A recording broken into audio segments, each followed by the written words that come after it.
a Yamaha Rhino. This is a 450. So the first thing you gotta do is you gotta remove the seats. I've already removed the one over on the other side in order to get this console removed and then get to where the spark plugs are at.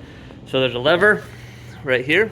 You just can lift it up and the seat will just pull out. As you can see, it's pretty easy. With the driver's seat removed, you're gonna do the same thing with the other one. It's got the same latch on the other side. Let me get this seat out. I've now removed both seats. Next thing you're gonna do, it's kind of hard to get these out, so you can push these down. They're just rubber seals in order to get this console out. So push this down, push that down, and then it's not connected to anything on either side, so it'll just wiggle out. So you can see I've pulled it up over here, pull it up, and just give it some wiggles. And then there's your console. Take it out, put it aside.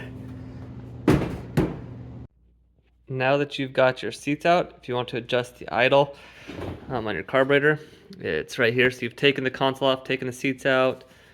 It's this little knob right here to adjust it higher or lower depending on what you need. So if it's idling really high, adjust it accordingly. Kind of rev on the gas a little bit and the RPMs will go up and come back down, and then vice versa. If it's revving too low or something like that, or idling too low. And that's how you get to your carb adjustment. If you have any questions, let me know.